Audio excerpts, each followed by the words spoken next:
I'm going to be speaking in our official language. Excellence, Monsieur le Président, Monsieur le Secrétaire général de l'Organisation des États américains, Mesdames, Messieurs les chefs de délégation, distingués délégués, Mesdames, Messieurs, je me réjouis de participer à cette 50e session ordinaire de l'Assemblée générale de l'Organisation des États américains qui se déroule cette année dans un contexte extrêmement difficile sur fond de COVID-19.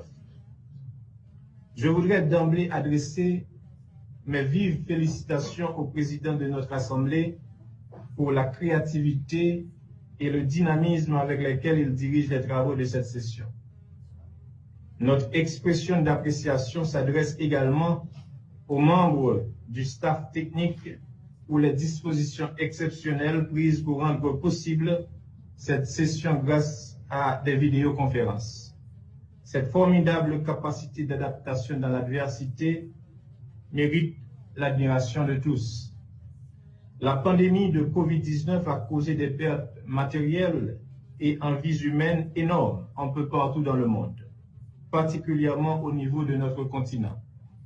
Je profite de cette occasion pour saluer solennellement la mémoire de toutes celles et de tous ceux qui ont été brutalement arrachés à notre affection. À cause de la pandémie, beaucoup de pays sont amenés à prendre des mesures drastiques peu populaires comme la fermeture des frontières et l'imposition du confinement pour en limiter les conséquences, protéger leur population et garantir un minimum de stabilité socio-économique. Monsieur le Président, Monsieur le Secrétaire général, Mesdames, Messieurs, il est salutaire et enthousiasmant que la 50e session ordinaire de l'Assemblée générale se focalise sur les meilleures stratégies à adopter et les moyens à mobiliser pour relever les défis posés par la problématique de COVID-19. Tout le monde est d'accord sur le fait que cette crise sanitaire inédite ne peut pas être endiguée par des actions isolées.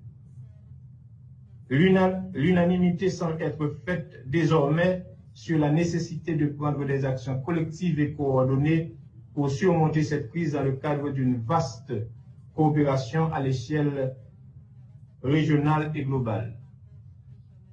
Fort heureusement, notre organisation hémisphérique a fait sien depuis sa création un certain nombre de principes et d'idéaux qui vont nous permettre d'agencer ce vaste effort de coopération imposé par la pandémie. Le slogan « Plus de droits pour plus de peuples » correspond bien à ces idéaux.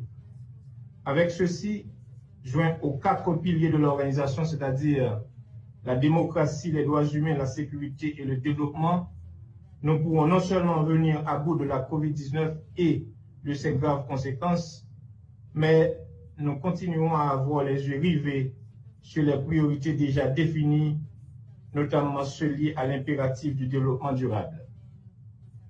Notre organisation doit consolider les acquis des dernières décennies, en même temps qu'elle se doit d'œuvrer à offrir de meilleures perspectives et des lendemains qui chantent à nos peuples. Aussi, notre organisation, je m'excuse, a le devoir d'aider les États membres à renforcer l'accès à l'éducation afin de donner à nos millions de jeunes une alternative claire et plus prometteuse aux mauvaises pratiques qui les guettent au quotidien et de leur offrir la possibilité de construire librement leur avenir. Il est grand temps que nous nous investissions à fond avec la plus grande rigueur dans la lutte contre ce que certains appellent les inégalités de destin. À cet égard, ma délégation propose la création de mécanismes devant nous permettre de travailler conjointement dans la compréhension et le respect mutuel afin de valoriser les expériences propres à chacun de nos pays en matière de lutte contre les inégalités et d'en tirer le meilleur parti.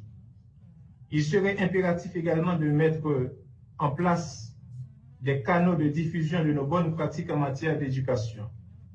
L'appui de l'OEA dans la mise en place de tels mécanismes est fondamental. Au XXIe siècle, l'éducation ne saurait être conçue en dehors de nouvelles technologies ou des NDIC. La COVID-19 prouve encore davantage les méfaits de la fracture numérique entre les pays et les régions, surtout dans le domaine de l'éducation. Monsieur le Président, la sécurité est également l'une de notre priorités. Un bon système de sécurité nous permettra certainement d'endiguer la criminalité qui gangrène notre région et nos sociétés. Les homicides continuent d'y défrayer la chronique. Lors de la conférence spéciale sur la sécurité qui s'est tenue à Mexico, les États membres de l'OEA ont adopté la déclaration sur la sécurité des Amériques, qui met l'accent sur les catastrophes naturelles et anthropiques contre lesquelles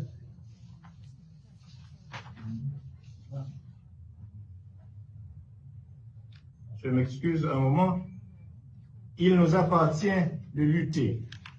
Aujourd'hui, certains pays s'interrogent perplexes sur le caractère naturel ou anthropique de la COVID-19. Sans vouloir donner une réponse hâtive à cette interrogation, nous disons qu'il nous faut aborder la question avec prudence, sans se vouvoyer. Ce qui importe surtout, c'est de chercher à conjuguer nos efforts et à fédérer nos énergies pour, d'une part, en venir à bout le plus rapidement que possible et d'autre part, en réparer les dommages et redonner vie à nos économies et nos systèmes sanitaires et de protection sociale.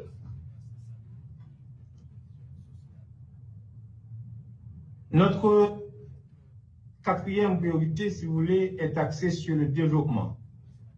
Il faut absolument changer de paradigme et inventer un nouveau modèle de développement économique pour notre région. Le progrès de nos pays et de nos sociétés passe indubitablement par une évaluation profonde des méthodes, des mécanismes, des actions et des résultats qu'ils produisent. Les modèles en vigueur n'ont pas produit les mêmes effets dans tous les pays. Certains s'en sortent plus ou moins bien, mais d'autres patinent et arrivent difficilement à décoller.